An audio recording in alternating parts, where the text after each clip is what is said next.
அல்லேலூயா, அல்லேலூயா.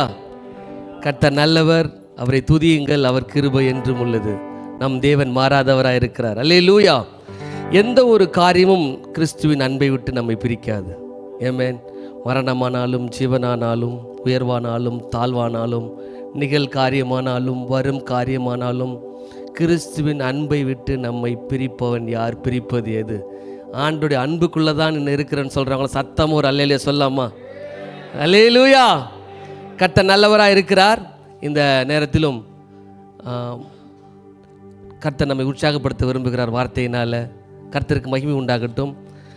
வார்த்தை இந்த நாளுக்குன்னு இருக்கிற ஒரு வார்த்தையை சொல்வதற்கு முன்பதாக கடந்த நாள் வாரத்தில் நாம் எல்லாரும் நம்முடைய கிறிஸ்துவ வாழ்க்கையை ஒழுங்கு செய்து கொள்ள வேண்டும் என்று சில காரியத்தை நான் ஆலோசனையாக தான் நான் சொன்னேன். யாருக்காவது ஞாபகம் இருக்குங்களா? ஒரு சில காரியமாவது மறுபடியும் ஆவிக்குரிய ஒழுங்குகள், அதாவது இது ஆலோசனையாகவே சொல்லுகிறேன், நான் எழுதுனதில்லை. ஏன்னா ஒழுங்குகள் சில நேரத்தில் சடங்காச்சாரியாக மாறிடுது. எல்லா ஒழுங்குகளும் அக்காலத்தில் உள்ள கிறிஸ்தவர்களை ஒழுங்குபடுத்தி, that was a way of living. கிறிஸ்துவ ஒழுங்குக்குள்ளே வரும்போது அவங்க சீரான ஒரு கிறிஸ்துவ வாழ்க்கை வாழ்வார் என்று தான் ஆராதனை ஒழுங்குகள், சபை ஒழுங்குகள், கிறிஸ்துவ ஒழுங்குகள் எல்லாம் செய்யப்பட்டுச்சு. நாள்பட அது சம்பிரதாயமாக பாரம்பரியம் மாறிடுச்சு. அப்படி மாறாதபடி நம்ம ஒழுங்குகளை பார்த்து கொள்ள வேண்டும். அதற்காக தான் இது ஆலோசனையாக நான் முதல்ல சொன்னேன். என்ன சொன்னேன்? முதலாவது ஜெபம். அந்த ஜெபம் எப்போவுமே ஆண்டவர்கிட்ட வேணும் இல்லாமல் ஆவிக்குரிய ஒரு போராட்டம் உள்ள ஜெபமாக இருக்கணும். ஏன்னா ஒரு 100 பேர் இருக்கிற சபையில் ஆவியில் போராடுறதுக்கு ஒருத்தர் கூட இல்லைன்னா அந்த சபை எப்படி இருக்குன்னு பாருங்கள். சட்ட சபையத்தில் இருக்குல்ல. 2வது வேதத்தை கற்றுக்கொள்ளணும். வேத வாசியங்கள். ஏன்னா இப்போ எல்லாரும் பொதுவாகவே வேதத்தை யாராவது ஒருத்தர் பிரசங்கம் பண்ணால் அதை எக்கோவாக அடிச்சுட்டு தான் இருக்கிறோம். அவள் காதால் அந்த ஊழியக்கார் சொல்கிறார், இந்த ஊழியக்கார் சொல்கிறார். நாம் கையில் இருக்கிற வேத புஸ்தகத்தை வச்சு படித்து கற்றுக்கொள்கிறது. 3வது எல்லாருமே துதி ஆராதனை நன்றி சொல்கிற பழக்கத்தை வச்சுக்கணும். ஒரு பாட்டாவது பாடி கர்த்தரை துதிக்கிற பழக்கத்தை வச்சுக்கணும். 4வது உபவாசம் இருக்க வேண்டும். உபவாசம்னோடனே என்ன இப்போ நான் வாழ்க்கையில் பிரச்சனை அதிகமாகும் போது ஒரு தேவையாக இருக்கும்போது பண்ணுகிற உபவாசம் அப்படி சொல்லலை. ஒழுங்குபடுத்துகிற உபவாசம் என்றால் தேவனை தேடுவதற்கான உபவாசம்.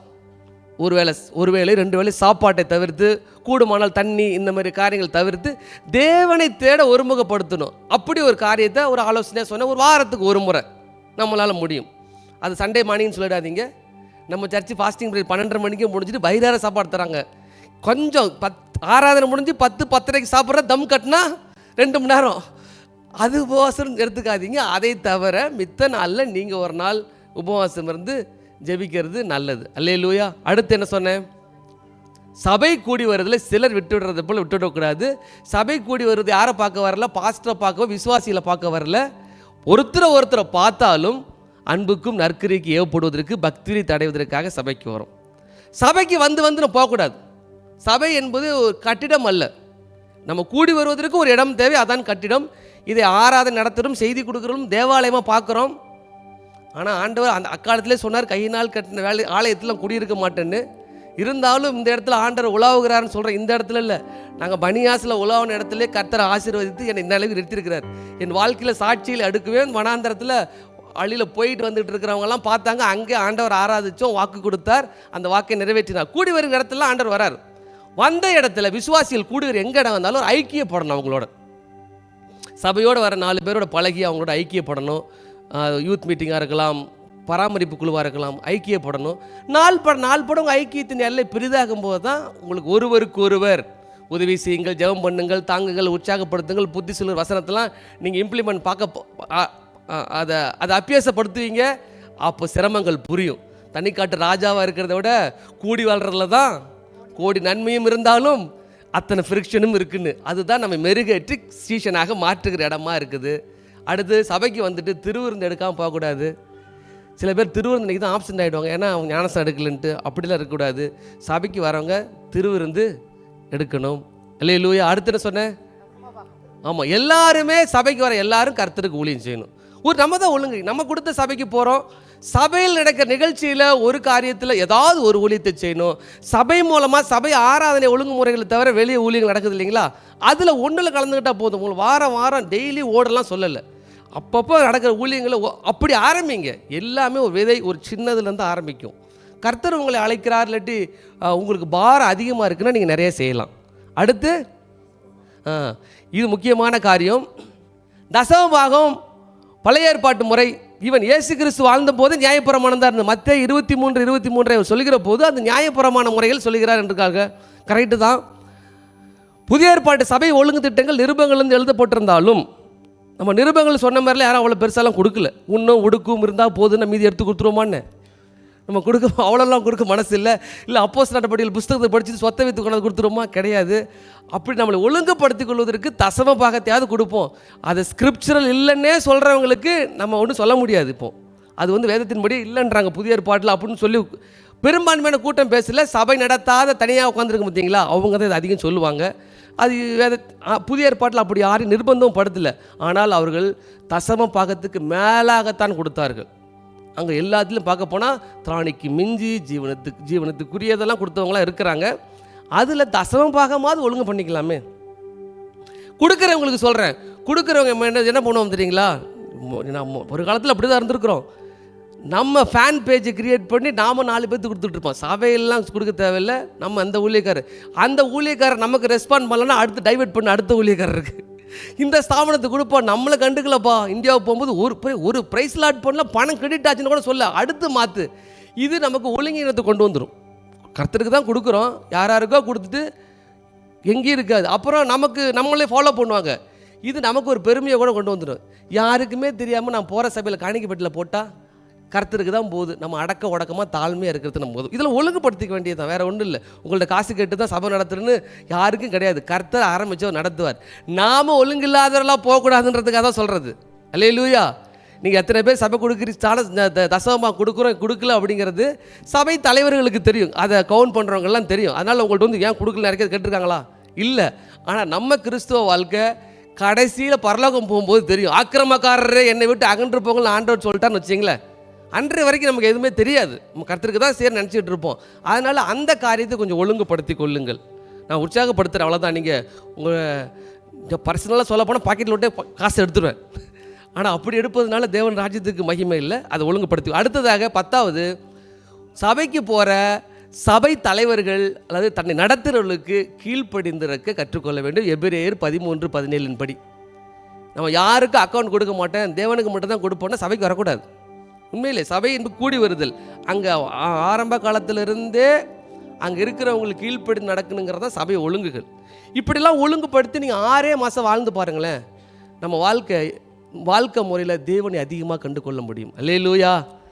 எத்தனை பேர் உற்சாகமாக இருக்கிறீங்க பாருங்கள். கூட்டத்தை வரவழைக்கணும்னு முடிவு பண்ணிட்டாங்க, இல்லாட்டி பேசுகிறதுக்கு அல்லேலூயா ஆமென் வரணும்னு முடிவு பண்ணிட்டாங்கன்னா அதுக்குன்னு சில ஜிமிக்ஸ் இருக்குது. அதே மேடையிலேருந்து செய்யலாம். செய்வதனால சபையை இருந்துட்டு ஆண்டவர் வரும்போது சபை எடுத்துக்கொள்ளப்படாது. அவர் வந்துட்டு யாரெல்லாம் எங்கே வாழ்ந்துட்டுருங்களோ அவங்கள எடுத்துகிட்டு போயிடுவார். அதனால் சபை நீங்கள் நம்ம சில ஒழுங்குகளுக்குள்ள வந்தீங்கன்னா வார வருஷத்தில் நம்ம வெளிச்சம் அதிகமாகும். அதான் சொல்ல, நம்ம வெளிச்சம் பிரகாசமாக கிறிஸ்துவ வெளிச்சம் இருந்துச்சுன்னா இந்த வெளிச்சத்தை பார்க்க ராஜாக்களும் ஜாதிகளும் கடந்து வருவார்கள். அல்லேலூயா. இன்னும் ஒரு காரியத்தையும் சொல்கிறேன். வருகிற வருஷத்துலேருந்து நம்ம கிறிஸ்துவ வாழ்க்கையில் நம்மளை வேலை செய்கிறோங்க எல்லாருமே, முக்கால்வாசி பேர் வேலை செய்கிறோம். வீட்டில் ஹவுஸ் ஒய்ஃபாக ஒரு சிலர் இருக்கிறீங்க. ஹவுஸ் ஹஸ்பண்டாக இருந்தால் எனக்கெல்லாம் ஜாலியாக இருக்கும். பகல் முல்லாம் ரெடி ஆகிட்டு சாயங்காலம் போல் ஊழியத்துக்கு போயிடலாம். அப்படி இல்லையே, கர்த்தர் நம்மளை வேலை செஞ்சுட்டு இங்கேயும் வரன்னு வச்சுருக்கிறாரு. அதற்கான பலத்தை கொடுக்குறாரு. ஆண்டவருக்கு மகிமை உண்டாகட்டும். இப்போ எல்லோரும் வேலை செய்கிறோம். இப்போ வேலை செய்கிற சரி, ஊழியமும் சரி, 2 காரியத்தை மனசில் வச்சுக்கோங்க. எல்லாத்துக்கும் எந்த காரியத்தை நம்ம செஞ்சாலும் ஒரு பர்பஸ் இருக்கணும், நோக்கம் இருக்கணும். நோக்கத்தை நம்ம சரியாக புரிஞ்சுக்கிட்டோம்னா அதை செயல்படுத்தும் விதத்தையும் நம்ம சரியாக செய்வோம். அல்லேலூயா. இப்போ நான் சர்ச்சில் பிரசங்கம் பண்ணுறேன்னு எனக்கு தெளிவாக தெரிகிறது. இதுவே நம்ம சின்ன பிள்ளைகளை பேசும்போது இதே சப்ஜெக்ட் எப்படி பேசுவேன், அதை செயல்படுத்தும் விதம் வேறமாக இருக்குது. இதே வசனத்தை தான் அங்கே சண்டே கிளாஸ் சொல்லிக் கொடுக்குறாங்க பிள்ளைங்களுக்கு, அவங்களுக்கு வேற மாதிரி சொல்லிக் கொடுக்குறாங்க. அப்போ பர்பஸ் தெரிஞ்சுக்கணும். அதே போல் அதுக்கு பேர் ப்ரெசன்டேஷன் வச்சுங்களேன், அது செயல்படுத்தும் முறையில் தெரிந்துக்கொள்வோம். இதுக்கு நடுவில் சில காரியம் நம்ம செஞ்சோம்னா ஆண்டவர் கிருபையில் இதுவும் 6 மாதம் டைம் தான். 6 மாதத்துக்கு இந்த கன்சிஸ்டன்சி அதான் முக்கியம். விட்டு வராமல் தொடர்ச்சியாக செய்தோம் என்றால் முன்னேற்றம் வரும். ஒன்று, ப்ரோ ஆக்டிவாக இருக்கணும். வரப்போகிறதுக்கு முன்னாடி கொஞ்சம் முன்னெச்சரிக்கையாக இருக்கணும். வந்ததுக்கு அப்புறம் தான் இல்லை, வரத்துக்கு முன்னாடி எல்லாம் ரெடி பண்ணிக்கணும். அடுத்து திட்டமிட வேண்டும், பிளான். 3வது ப்ரிப்பரேஷன் இருக்க வேண்டும். ப்ரேயர் மட்டும் இருந்தால் போதாது, எப்பவும் ப்ரிப்பரேஷனோடு இருக்கணும். இதெல்லாம் செய்துட்டு எந்த வேலைக்கு குடும்பக்காரம் சூப்பர் மார்க்கெட் போனால் கூட லிஸ்ட் எழுதிட்டு போய் பாருங்கள், காசு மிச்சமாகும் மாதத்தில். அங்கே எப்போ பார்த்தாலும் இப்போ ஃப்ரைடே சேல்றான், ஒயிட் ஃப்ரைடே, பிளாக் ஃப்ரைடே, எப்போ பார்த்தாலும் ஒரு சேலுக்கு டைட்டில்.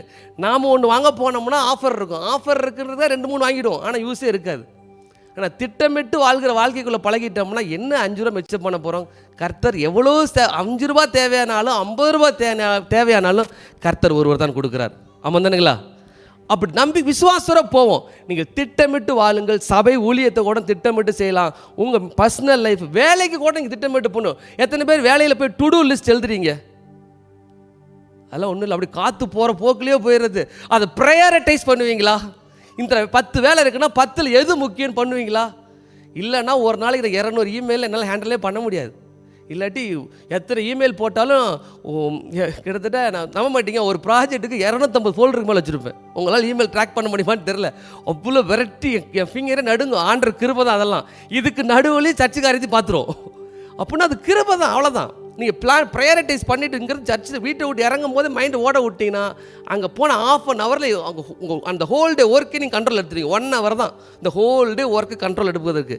இப்படி திட்டமிட்டு செய்கிற போது நிச்சயமாக இந்த வருஷத்தை விட வர வருஷத்தில் உங்கள் வே ஆஃப் லிவிங் அருமையாக இருக்கும். அல்லேலூயா!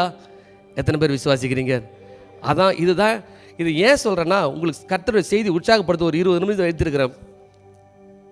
ஒரு 12ஆம் கிளாஸ் படிக்கிற மாணவனை பார்த்து, நீ நல்லா படிக்கணும்ப்பா, இரவெல்லாம் கண் விழிச்சு படிக்கணும், விழுந்து விழுந்து படிக்கணும் அப்படின்னு ஒரு சொல்லிட்டு போயிட்டார். இன்னொரு சிலர், நானும் அந்த காலத்தில் படிக்கும்போதுப்பா யாருமே இல்லை, நானே படிச்சுட்டேன் அப்படின்னு சொல்லிட்டு போயிடுறாரு. இப்படி ஒவ்வொருத்தராக பல உதாரணங்களை சொல்லி உற்சாகப்படுத்திக்கிட்டே போகிறாங்க. இவன் ரொம்ப எனர்ஜெட்டிக்காக இருக்கிறான். அவர் யோசிக்கிறான், கணக்கு புக்கு எடுத்து பார்க்குறான். 1வது chapter unit, 1st unit, 2nd unit, 3வது பாடம் போகிற எதுவுமே தெரியல. இன்னொரு ஆள் வராரு, தம்பி நல்லா படிக்கணும்பா அப்படின்னு சொல்லிட்டு போயிடுறாரு.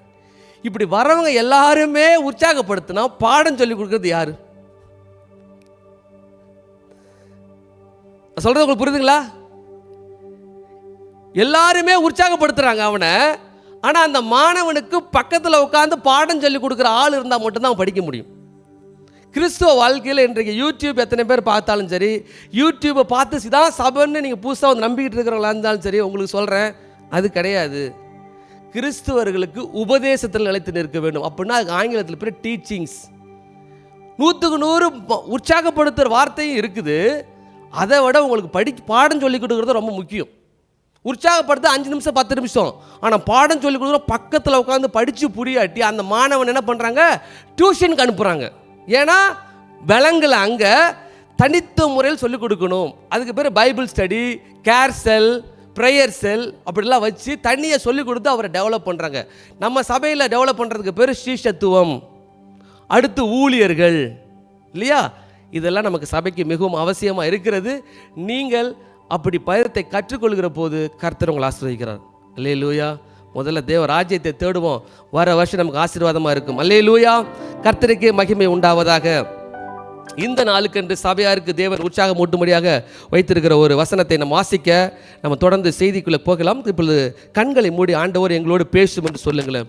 ஹல்லேலூயா! ஸ்தோத்தரிக்கிறோம் ஆண்டவரே. பரிசுத்தமுள்ள நல்ல பிதாவே, நல்ல வேலைக்கு நன்றி செலுத்துகிறோம் ஆண்டவர். இந்த மாலை வேளையில் ஆண்டவரே வார்த்தைகளை தியானிக்கிறோம். மறுபடியுமாக எங்களோடு கூட கர்த்தர் பேசுவீராக. இந்த நாளில் வந்திருக்கிற எங்களுக்கு இது பிரயோஜனமாக இருக்கிறது. மாதத்தின் முதல் ஆராதனையாக இருக்கிறது. இந்த ஒரு மாதத்தை நாங்கள் எதிர்நோக்கி இருக்கிறோம். வருகிற வருடத்துக்கு ஆயத்தமாகிறோம் ஆண்டவரே. கர்த்தர் எங்களோடு கூட பேசுவீராக. எங்கள் மன ஐயங்களை நீக்கி கர்த்தர் எங்களுக்கு வெளிச்சத்தின் பாதையில் நடத்த முடிய வேண்டிக் கொள்கிறோம். தொடர்ந்து நடத்தும் இயேசுவின் மூலமாக ஜெபிக்கிறோம் நல்ல பிதாவே, ஆமேன். நம்முடைய கண்களை சங்கீதம் 115 3வது வசனத்துக்கு நேராக திருப்புவோம். 115:3. நம்முடைய தேவன் பரலோகத்தில் இருக்கிறார், தமக்கு சித்தமான யாவையும் செய்கிறார். ஆமென். நம்முடைய தேவன் பரலோகத்தில் இருக்கிறார், தமக்கு சித்தமான யாவையும் செய்கிறார். சித்தம் என்றால் இங்கே ப்ளீசஸ், அவருக்கு விருப்பமானது, அவருக்கு பிடிச்சதை, அவர் நினைக்கிறத, அவருடைய சித்தத்தை அவர் செய்கிறார். தமக்கு சித்தமானதை செய்கிறார். சித்தமானதை செய்யும் தேவன் என்கிற தலைப்பிலே தொடர்ந்து தியானிக்கலாம். சங்கீதம் 135 6வது வசனத்தை நாம் பார்க்கலாம். 135 சங்கீதம் 6. வானத்திலும் பூமியிலும் சமுத்திரங்களிலும் எல்லா ஆழங்களிலும் கர்த்தர் தமக்கு சித்தமானதை எல்லாம் செய்கிறார். தமக்கு சித்தமானதை எல்லாம் செய்கிறார். அப்படி என்றால் ஆண்டவர் கிறிஸ்துவனுடைய வாழ்க்கையில மாத்திரமல்ல, இந்த அகிலத்திலேயுமே அவர் சித்தம் தான் நடந்து கொண்டிருக்கிறது. ராஜாக்களை தள்ளி ராஜாக்களை ஏற்படும். தானியேல் 4ஆம் அதிகாரத்தில் பார்க்கிறோம், அவர் தமக்கு சித்தமானவை தான் ஆளுகைக்கு கொண்டு வருகிறார். அல்லேலூயா. நீங்கள் புதிய ஏற்பாட்டில் இருக்க ஒத்த வசனம் ஒன்றை வாசிக்கலாம். எபேசியருக்கு எழுதின நிருபம் 1ஆம் அதிகாரத்தின் 12வது வசனம். அதில் ஒரு முதல் பகுதியில் அந்த கருத்தை மட்டும் சொல்லுகிறேன். இது பழைய ஏற்பாட்டில் மாத்திரம் இல்லை, புதிய ஏற்பாட்டில் இந்த தமது சித்தத்தின் ஆலோசனைக்கு தக்கதாக, நமது சித்தத்தின் ஆலோசனைக்கு தக்கதாக எல்லாவற்றையும் நடப்பிக்கிற அவருடைய தீர்மானத்தின்படி. பாருங்க, அவருக்கு ஆண்டவரை பற்றி சொல்லும் போது இதுதான், ஆண்டவர் தான் விரும்புகிறதை அவர் செய்கிறார். தம்முடைய கவுன்சில் ஆஃப் ஹிஸ் வில், அதன்படித்தான் அவர் காரியத்தை நடப்பிக்கிறார். இந்த ஊழியத்தின் பாதையில் அவர் சொல்றாரு, அவருடைய சித்தம் தான் எல்லாத்திலும் நடக்குது. அல்லேலூயா. அதை நீங்க விரும்புறீங்களோ இல்லையோ, ஆண்டவர் அதைத்தான் செய்வார். அல்லேலூயா. அதற்கு அதை நாம் ஏற்றுக்கொள்கிற மனோபக்குவத்துக்கு வர வேண்டும் என்பதுதான் இந்த நாளின் காரியத்தின் கடைத்தொகையாக இருக்கிறது. தேவன் தமக்கு சித்தமானதை நம்முடைய வாழ்விலே செய்கிறார். அல்லேலூயா, அல்லேலூயா. இந்த தேவன் யார்? இந்த தேவன் சர்வ வல்லமை உள்ள தேவன். தேவனாலே எல்லாம் கூடும். தேவனால கூடாதது ஒன்றுமே இல்லை. ஆமென், அல்லேலூயா. அவர் எல்லாவற்றையும் வார்த்தையினால் படைத்தவர். அவரால் எல்லாம் கூடும். இரண்டாவதாக, அவர் செய்ய நினைத்த எதுவுமே தடைபடாது. ஒன்றை அவர் செய்ய ஆரம்பித்து விட்டால், செய்ய நினைத்து விட்டால், அவர் நினைவு கொண்டு விட்டால் அதை தடுப்பவன் யாருமே இல்லை. அதான் சொல்ல, அவர் செய்வதை தடுப்பவன் யார் என்று ஏசாயாவிலே வாசிக்கிறோம். அவர் நினைச்சிட்டார்னா அதைத்தான் செய்வார். ஆனால் நாம் வேதத்தின்படி பார்க்கிறோம், அவர் காரியத்தை செய்வதற்கென்று ஒரு கால அளவையை வைத்து விட்டார். ஒரு கால அளவு, அதை எப்ப செய்யணும் அப்படிங்கிறத அவர் வைத்திருக்கிறார். எல்லாவற்றிற்கும் காலம் உண்டு என்று நாம் பார்க்கிறோம். குறித்த காலம், ஏற்ற காலம். அல்லேலூயா. குறித்த காலத்திற்கு தான் தரிசனத்தை வைத்திருக்கிறார். ஏற்ற காலத்தில் தான் நம்மை உயர்த்துவார். அது வரைக்கும் அடங்கி தான் இருக்க வேண்டும். அல்லேலூயா. அப்ப எல்லாவற்றிற்கும் காலம் இருக்குது. ஆக மொத்தம் ஆண்டவர் தனக்கு பிரியமானதை தான் செய்கிறார். ஆமீன். ஆண்டவருக்கு ஒரு பிரியம், இஸ்ரவேலை ஆசீர்வதிப்பதே அவருக்கு பிரியம். அவரால் முடியும், அதை யாரும் தடுக்க முடியாது. அதற்கு ஒரு காலம் உண்டு. அல்லேலூயா. ஆண்டவர் அறிந்த பிள்ளைகளை அவர் ஆசீர்வதிக்க விரும்புகிறார். அவரால் முடியாதுன்னெலாம் கிடையாது, ஆனால் ஒரு கால அளவு இருக்கிறது. அல்லேலூயா. ஆமென். ஏற்ற நேரத்தில் கர்த்தர் நம்மை உயர்த்துவார். எவரையும் மேன்மைப்படுத்தவும் பலப்படுத்தவும் அவருடைய கரத்தினாலே ஆகும். அல்லேலூயா. பலமுள்ளவனுக்கும் பலமில்லாதவனுக்கும் உதவி செய்வார். என்னால் முடியாதா? ஒன்றுமில்லாதவனையும் கர்த்தர் உயர்த்துகிறார். அல்லேலூயா. உள்ளவைகளை அவமாக்கும்படி இழிவானவைகளை தெரிந்து கொள்கிறார். ஞானவான்களை வெக்கப்படுத்தும்படி பைத்தியமானவர்களை தேர்ந்தெடுத்துக் கொள்கிறார். அவர் சித்தமானதை அவர்களை கொண்டு செய்கிறார். அல்லேலூயா. தாழ்மையா இருக்கிறவர்களை கர்த்தர் உயர்த்துகிறார். பாருங்க, மன்னாவை கொண்டு ஜனங்களை போஷிப்பது அவர் சித்தம். செங்கடலை கடந்து தான் வழி நடத்த வேண்டும் என்பது தேவனுடைய சித்தமாக இருக்கிறது. கீழ்காற்றை அனுப்பி காடைகளை வர வைக்க வல்லமை உள்ளவராக இருக்கிறார். அவருக்கு சகல அதிகாரம் இருக்கிறது. எத்தனை பேர் அதை நம்பணும்? வானத்தின் கீழே பூமிக்கு மேலே எல்லாவற்றின் மேலுமே அவருக்கு அதிகாரம் இருக்கிறது. இயற்கையின் மேல் அதிகாரம் இருக்கிறது. சத்ருவின் மேல அதிகாரம் இருக்கிறது. நம்ம ஆவி தேவன் இடத்தில் வந்தது, தேவன் தந்த தீபமாக இருக்கிறது. இதன் மேலும் அதற்கு அதிகாரம் இருக்கிறது. நம்ம மேலே நமக்கு அதிகாரம் இருக்குது. நம்ம வாழ்க்கை மேலே அவருக்கு அதிகாரம் இருக்குது. நம்ம வேலைக்கு மேலே அதிகாரம் இருக்குது. நம்ம ஊழியத்தில் அதிகாரம். இதை புரிந்து கொள்ள வேண்டும். அவர் தமக்கு சித்தமானதை என்னுடைய வாழ்க்கையில் செய்து கொண்டு தான் இருக்கிறார் என்கிற ஆழமான ஒரு விசுவாசம் இருக்க வேண்டும். அல்லேலூயா. நமக்கு சொல்லுகிறது, அவர் விருப்பத்தையும் செய்கையும் உண்டு பண்ணுகிற தேவன். வில் அண்ட் ஆக்ட் என்பார்கள். ஒரு விருப்பத்தை, ஒரு ஆசையை உள்ள வைக்கிறவரும் அவர்தான், அதை செயல்படுத்துகிறவரும் அவர்தானா. இப்போ தமக்கு சித்தமானதை ஒரு மனிதருக்கு அவர் செய்கிறார் என்றால் அதை குறித்ததான ஒரு விருப்பத்தையும் எண்ணத்தையும் மனதில் அவர் வைக்கிறார். இது ஒரு பகுதி. அல்லேலூயா. சில நேரங்களில் நீங்கள் இப்போ இதே நம்ம தனிப்பட்ட வாழ்க்கையில் சில உங்கள் மன விருப்பத்தை கர்த்தர் நிறைவேற்றுகிறார் என்றால் சில நேரத்தில் அதை ஆசைப்பட வைக்கிறார். வாயில் கூட வரல, உங்களுக்கு வாழ்க்கையில் வந்துடுது. ஊழியத்தில் சில காரியங்களை செய்யலாம் நீங்கள் நினைக்கிறீங்க, கர்த்தருக்கு எதையாவது செய்யலாம், குடும்பமாக தனிப்பட்ட முறையில் எதையாவது ஒன்று செய்யலாங்கிற ஒரு நல்ல எண்ணத்தை வைக்கிறவரே அவர் தான். ஒருவர் இப்படியாக ஜெபித்தார், ஆண்டவரே, என் இருதயம் உங்கள் இருதயத்தின் பக்கத்தில் இருப்பதை நான் விரும்பவில்லை, என் இருதயம் உங்கள் இருதயத்துக்குள்ளேயே இருக்கணும். அப்படியானால் எல்லா ஆசை விருப்பங்களும் நேரடியாகவே உங்கள் இருதயத்திலேருந்து என் இருதயத்துக்கு வரும் என்றார். நல்ல ஜெபம் இல்லது இது? வசனம் கேட்காதீங்க. ஒரு பரிசுத்தவான் அவருடைய ஆசையில் அவருடைய விருப்பத்தை அப்படி தெரியப்படுத்தியிருக்கிறார். நானும் அதேமாரி சொல்லி ஜெபம் பண்ணுறேன். ஏன்னா நம்ம மனசுக்குள்ளே கண்ணில் பார்க்கறது உள்ளே போகுது, காதில் கேட்கறது உள்ளே போகுது இல்லையா? இது ரெண்டும் இப்போ படிக்கிற கண்ணில் எதாவது பார்த்துட்டோம்னா மைண்டுக்குள்ளே போயிடுது. காதில் பார்க்கறது ஒரு 5 விதமாக உள்ளே போகும். உணர்றனால உள்ளே போகும், முகறனால உள்ளே போகும், டேஸ்ட் பண்ணனால நம்ம ஃபீலிங்ஸ் மனசுக்குள்ளே போகும். கண்ணை மூடிட்டு நீங்கள் நாக்கில் ஒரு ஸ்வீட் வச்சு பாருங்களேன், எல்லாம் சர்ற நேரம் அடுத்து ஒரு கை தேடும், மைண்டு கேறிடும். அப்படி 5 விதமாக உள்ளே போய் அது அந்த நினைவுகளாக இருக்கிறதுக்கு பேர் தான் ஆத்துமா. எண்ணம், செயல், சித்தம், இது 3 தான் ஆத்துமா. உள்ளே போயிடுச்சுன்னா அது எங்கெங்கேயோ யோசிக்கும். அதுக்கு தான் ஆண்டவரே, என் இருதயம் உங்கள் இருதயத்தின் பக்கத்தில் வந்து இருக்கிறத விட உள்ளே இருக்குன்னு ஒரு வாஞ்சி வச்சுக்கோங்க. கர்த்தர் தமக்கு சித்தமானதை அவர் செய்யும்போது அதை ஏற்றுக்கொள்வோம். அல்லேலூயா. இப்போ ஒரு 3 காரியங்களை சித்தத்துக்கு சொல்கிறேன். இப்போ ஆண்டவர் சித்தம் தான் நடக்கும்னு எல்லாரும் சொல்லுவோம். ஒன்று, நமக்கு தெரிந்தபடி ரோமர் 12:2 என்ன வாசிக்கிறோம்? பகுத்தறியக்கூடிய ஒரு சித்தம் இருக்கிறது. ரோமர் 12:2 நாம் பார்க்கிறோம், நீங்கள் இந்த பிரபஞ்சத்திற்கு ஒத்த வேஷம் தெரியாமல் தேவனுடைய நன்மையும் பிரியமும் பரிபூரணமான சித்தம் இன்னதென்று பகுத்தறியத்தக்கதாக, தேவனுடைய பரிபூரண சித்தம் இன்னதென்று பகுத்தறிகிறோம். இந்த டிசர்ன்ட் வில், பகுத்தறியப்பட்ட சித்தம். என்ன வேலைக்கு போகலாம், என்ன பொண்ணு, எந்த பொண்ணு கல்யாணம் பண்ணிக்கலாம், என்ன காரியம் தெரிவு செய்யலாங்கிறதுக்கு ஒரு ஞானத்தோடு ஜெபம் பண்ணி என்ன பண்ணுறோம், அதை நம்ம தெரிவு அந்த பகுத்தறிவு மூலமாக எடுத்துக்கிறோம் வச்சுக்கலாம். பகுத்தறிவு டிசைன் பண்ணி அதை எடுத்துக்கொள்கிறோம். இது ஒரு பெரிய, இதுவே குழப்பமாக சில பேருக்கு இருக்கும். இப்போ நீங்கள் பிரயாணப்படலாம் வேணாமா, என்ன காரியம் எப்போ செய்யலான்னு ஜெபம் பண்ணிகிட்டே இருப்போம். கர்த்தர் வசனத்தின் மூலமோ இல்லை மனசுக்குள்ளே ஒரு விருப்பத்தை வச்சோ அதை செயல்படுத்துகிறார். அது நமக்கு சுலபமாக முடிஞ்சிடும். அல்லேலூயா.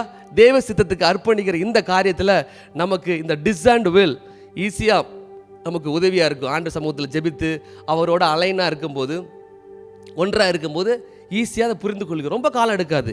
இன்னும் ஒரு காரியத்தை சொல்லுகிறேன். பழைய ஏற்பாட்டில் டியூட்டரானமி உபாகமம் 29:29 இதில் இந்த வசனங்கள் தம்முடைய தேவனாகிய கர்த்தருக்கே உரியவைகள், வெளிப்படுத்தப்பட்டவைகளோ இந்த நியாயப்பிரமாணத்தின் வார்த்தைகளின் படியெல்லாம் செய்யும்படிக்கு நமக்கும் நம்முடைய பிள்ளைகளுக்கும் என்றென்றைக்கும் உரியவைகள். ஆமென். இது பழைய ஏற்பாட்டில் எழுதப்பட்டிருந்தாலும் இது தேவனுடைய கேரக்டரை புதிய ஏற்பாட்டில் மாற்ற முடியாது. சட்டத்திட்டங்களை மாற்றிடலாம். ஆண்டவர் அவருடைய கேரக்டர் மாறாதவர்னா அங்கேயும் சரி, இங்கேயும் சரி, எங்கேயும் சரி. புதிய ஏற்பாடு அந்த வசனத்தை இல்லைங்கிறதுக்காக சில வசனங்களை நீ மாற்ற முடியாது. சில பேர் அப்படி தான் பழைய ஏற்பாடு முற்றிட்டு அப்படின்னோடனே பழைய ஏற்பாடே இல்லைன்னு நினச்சிடக்கூடாது. பழைய ஏற்பாடில் எது முற்றிட்டு எது இருக்குதுன்னு தெரிந்து கொள்ள வேண்டும். இந்த வசனம் ஆண்டோடைய கேரக்டர் என்னவா?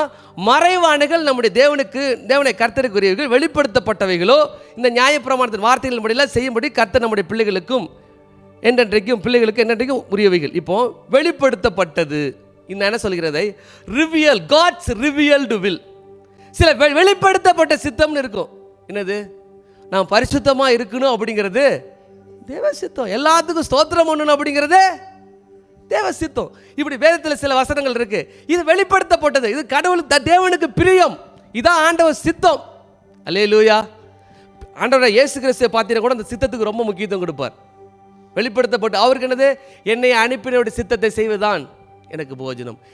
நான் இங்கே வந்தது அவருடைய சித்தத்தை செய்த நான் வந்தேன். I came here. இன்னைக்கு எத்தனை பேர் அபுதாபிக்கு ஆண்ட சித்தத்தை செய்யணும்னு சொல்ல முடியும்? அதை புரிந்து கொண்டு செயல்பட வேண்டும். அதே பேர் பார்த்தீங்கன்னா என் பிதாவின் சித்தத்தை செய்கிறவர்கள் தான் எனக்கு சகோதரனும் சகோதரியுமா இருக்கிறார்கள். இன்னொரு பியூட்டிஃபுல்லாக சொன்னார். மத்தேயு 7:21-23 வாசிங்கன்னா, பிதாவின் சித்தத்தை செய்கிறவனே பரலோக ராஜ்யத்தில் பிரவேசிப்பான். நான் இல்லாமல் வேற யாரும் கிடையாது. எவ்வளோதான் ஆண்டவருக்கு ஊழியம் செஞ்சிருந்தாலும் தன் விருப்பப்படி நிறைய பேர் செய்கிறாங்க. தன் விருப்பப்படி தான் செய்கிறாங்க. உண்மையை சொல்லப்போனால் அதாங்க, ஊழியம் செய்கிற எல்லாருமே தான் ஆண்டவர் மேலே அன்பு வச்சுருக்கிறாங்க. ஆண்டவருக்காக செய்கிற எண்ணம் ஒன்று வருது. ஆனால் அவங்க முறையில் தான் செய்கிறாங்க. எனக்கு அப்படிலாம் வந்தது உண்டு. அதெல்லாம் சிலுவையில் அடித்தாலுமே மறுபடியும் அப்படியே எழுந்து வரும். தஞ்சாவூர் பொம்மை மாதிரியே தான். கீழே அடித்து நவுத்தினாலும் மறுபடியும் அப்படி. இல்லாட்டி இன்னொரு உதாரணம் சொல்ல போனால் நாய் வால் மாதிரி தான். அது அனுதினமும் சிலுவையில் அடித்தாதான் சுயமாக செயல்படுற எண்ணம் நம்ம விட்டு மாறும். ஏன்னா நமக்கு அந்த ஆத்மாவில் எண்ணம் செயல் சித்தம்னு ஒன்று இருக்குது. அது தானாக செயல்பட ஆரம்பிக்கும். நம்ம ஆவி ஆண்டவர் ஆவியோடு ஒன்றாக இருந்தால் மட்டுமே இந்த காரியம் நமக்கு வாய்க்கும். அப்போ ஆண்டவர் சித்தம் செய்கிறவங்களாக காணப்படணும். அல்லேலூயா. ஆனால் சித்தம் ரொம்ப முக்கியம். இந்த வெளிப்படுத்தப்பட்ட சித்தத்தை நம்ம செய்வதும் நமக்கு சுலபமான காரியம். இன்னும் ஒரு காரியம் இருக்குது, மறைவானவைகள் நம்முடைய தேவனாகிய கர்த்தருக்கே உரியவைகள். இதை நான் சொல்லுகிறேன், secret will of God. Secret things belong to the Lord எழுதியிருக்கனால சீக்ரெட் வில் ஆஃப் காட்.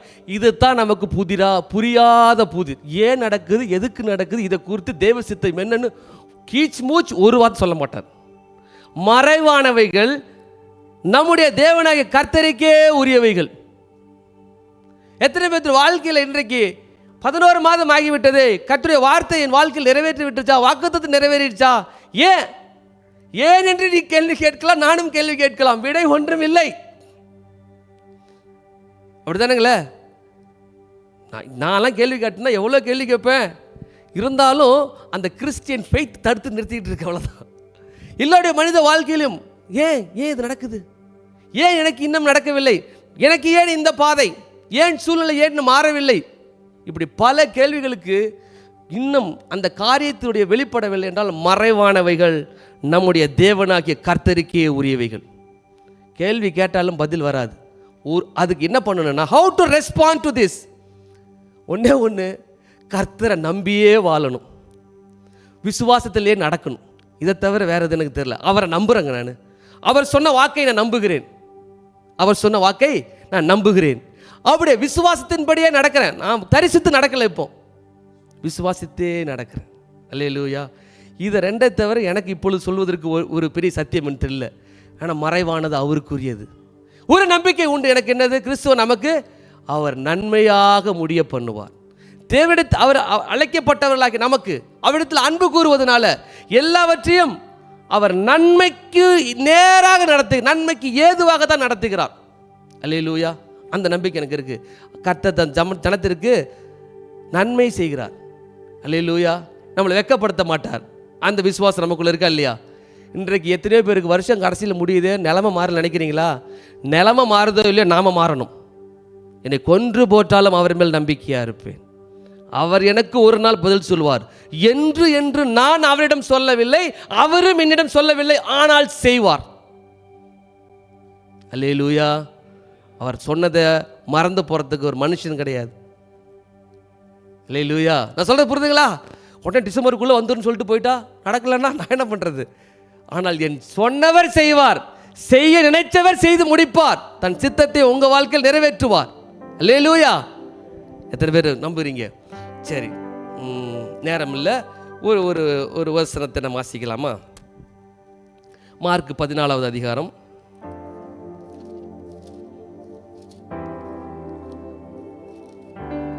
35, 36. இது எல்லா ஜெப வீரர்களும் கேட்கும்படி கேட்டுக்கொள்கிறேன். வீராங்கனைகளும் கேளுங்கள். சற்று அப்புறம் போய் கெத்செமனே தோட்டத்தில் இயேசு பண்ணுகிற ஜெபம். தரையிலே விழுந்து அந்த வேளை தம்மை விட்டு நீங்கி போக கூடுமானால், அந்த வேளை, இத நல்லா பாருங்க, அந்த வேளை, அந்த டைம் அது நீங்க வேண்டும் என்று வேண்டிக் கொண்டு, அப்பா பிதாவே எல்லாம் உம்மாலே, அப்பா இயேசு என்ன சொல்கிறார் கேளுங்க. அப்பா பிதாவே எல்லாம் உம்மால் கூடும். இந்த பாத்திரத்தை இடத்திலிருந்து எடுத்து போடும். ஆகிலும் என் சித்தத்தின்படி அல்ல, உம்முடைய சித்தத்தின்படி கடவுது. அல்லேலூயா. மார்க்கில் மொத்தம் 16 அதிகாரம் இருக்கும். இதுக்கு பேரு மார்க்கன் பிரையாரிட்டி. மத்தேயில லூக்காவிலெல்லாம் விலாவரியா காஸ்பல் எழுதப்பட்டிருந்தாலும் இதுக்கு ஆதி மூலம் என்பது மார்க்கு தானம். அதுதான் மார்க்கன் பிரையாரிட்டி என்பார்கள். மார்க்கில் இருக்க முக்காவாசி சம்பவங்களுக்கு மேலே 2 சுவிசேஷ புத்தகத்திலும் கவராக இருக்கும். இந்த வசனத்தில் ஒப்பனையான வசனத்தை நீங்கள் மத்தேயிலையும் லூக்காவிலையும் பார்த்தா இருக்காது. இந்த 35 வசனத்தில் விசேஷம், அந்த வேலை என்று எழுதிருக்கு பார்த்தீங்களா, அதையும் நீங்கள் பார்க்க முடியாது. 36, அப்பா பிதாவே எல்லாம் உம்மால் கூடும். தெய்வமே, என் தகப்பன் பிதாவே எல்லாமே உம்மால கூடும். இந்த பாத்திரத்தை எடுத்து போடும். ஆண்டவரால் கூடும்ல, எல்லாமே கூடும்ல உங்களால, இதை எடுத்து போடுங்க. அடுத்து ஆண்டவர் இயேசு ஜெபிக்கிறார், ஆகிலும் என் சித்தத்தின்படி அல்ல, உம்முடைய சித்தத்தின்படி ஆக்குறது. இப்படி ஆண்டவரால் முடியும்னு எனக்கு தெரியும். ஆனால் ஏசாயா 53:10 என்ன பண்ணுது? அவரை நொறுக்க கர்த்தர் சித்தமானார். ஏசாயா 53:10 பார்க்கிறோம். இப்போ என்ன அர்த்தம்? சிம்பிளா சொல்றேன். என்கிட்ட 10,000 கேட்டீங்கன்னா கேப்பியா? 10,000 கேட்டீங்கன்னா கொடுக்க முடியுமா முடியாதா? கொடுக்க முடியும். கொடுக்கலாமா வேண்டாமான்னு முடிவு எடுக்கிறது நான் தான். அவளை வேண்டாங்க, பக்கத்தில் 100 ரூபா கேட்டு பாருங்க. அவ்வளோ பரமையாலே வீட்டில் உட்காந்துருக்கிறாரு, அதுக்கு 100 கேள்வி கேட்பாங்க, எப்போ திருப்பி தருவீங்கன்னு. அதான் உங்களால் முடியும், ஆனால் இப்போ கொடுக்க மனம் இல்லை. என் தேவனால் செய்ய முடியும், செய்யாமல் இருக்க முடியும். ஆனால் என் நம்பிக்கை என்னது? அவரால் எல்லாம் முடியும். இயேசு இப்படி தான் ஜெபிக்கிறார். உம்மால் எல்லாம் உம்மாலே கூடும், ஆனாலும் என் சித்தம் இல்லை ஆண்டவர். இதை மாற்றவும் முடியும், மாற்றாமல் இருக்கவும் முடியும் ஆண்டவரே. சரி, ஆண்டவர் என்ன பண்ணார்? நோருக்கு சித்தமாகி அந்த வேலைக்கு அனுப்பிச்சிட்டார். அந்த டைம் வருது, அதுக்கு முடியும். இந்த ஜெபத்தை கேட்கல, அடித்து தூக்கிட்டு போயிட்டானுங்க. சிலுவையில் இருந்துட்டு ஜெபத்தை விட்டாரா? பிதாவே, இவங்க செய்கிறது தெரியாமல் பண்ணிட்டு இருக்காங்க, இவங்களை மன்னிங்க. இந்த ஜெபத்துக்கு அவர் பதில் கொடுப்பார். போன ஜெபத்துக்கு பதில் வரலங்கிறதுக்காக இந்த ஜெபத்துக்கு பதில் வராமல் போகாதே. தேவன் தனக்கு சித்தமானதை அவர் செய்கிறார். அல்லேலூயா. அடுத்து என் ஆவியை ஒப்பு கொடுக்குறேன்னு கூட சொல்லி ஜெபம் பண்ணார் இல்லையா? அந்த ஜெபம் கேட்கப்பட்டுச்சா இல்லையா? அப்படித்தாங்க நாம் சில நேரத்தில் ஜெபிக்கிறோம், அதுக்கு பதில் வரலங்கிறதுக்காக அவரால் செய்ய முடியாதுன்னு அவருடைய வல்லமையை நீங்கள் மதிப்பு குறைவாக எண்ண முடியாது இல்லையா? அவரால் முடியும். அவர் இன்னைக்கு செய்யல, அவர் அமைதியாக இருக்கிறாருன்னா தேவனுக்கு இதோ அதை குறித்து ஒரு சித்தம் இருக்கிறது. தமக்கு சித்தமானதை அவர் செய்கிறார். நீங்கள் ஜெபித்திருக்கிறீங்க, பல காரியங்களுக்கு பதில் வர என்று கேட்கிறீர்களா? ஏனென்றால் அவர் செய்ய வல்லவர், இன்றைக்கு உங்களுக்கு செய்யவில்லை. அதை குறித்து தான் அவருக்கு ஒரு திட்டம் இருக்கிறது. அல்லேலூயா.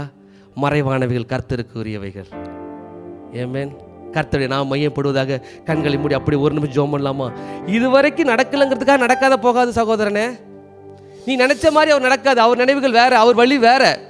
ஆனால் நமக்கு நல்லது செய்வார், சாட்சியாக நம்மளை நிறுத்துவார். அவர் நம்ம மூலமாக தேவதூஷணம் ஆக விட மாட்டார். அவருக்கு மகிமைக்கு தன்னை பரியாசம் பண்ண கர்த்தர் விடார். எல்லாம் ஒரு நிமிஷம் மாத்திரம் ஒப்பு கொடுப்போமா? என் வாழ்க்கையில் வேலை பாருங்க, என் வேலையில் நினச்சி பார்த்தா அப்படியே இன்ஃபீரியராக இருக்கும். 1.5 மாதமாக கிட்டத்தட்ட இன்ஃபீரியராக ஃபீல் பண்ணுறேன். அடுத்த ப்ராஜெக்ட் வந்தாலும் நமக்கு என்ன இருக்குது?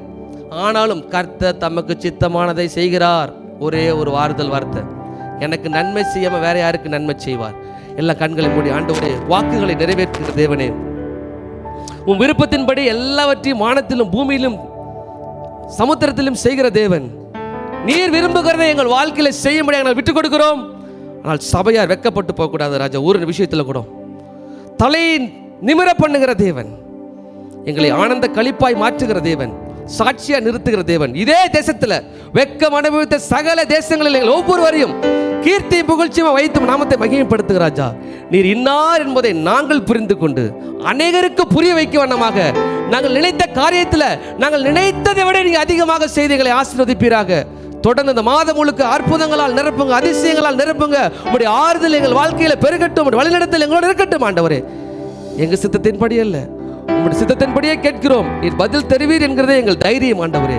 இயேசுவின் மூலமாக ஜெபிக்கிறோம் நல்ல பிதாவே, ஆமென்.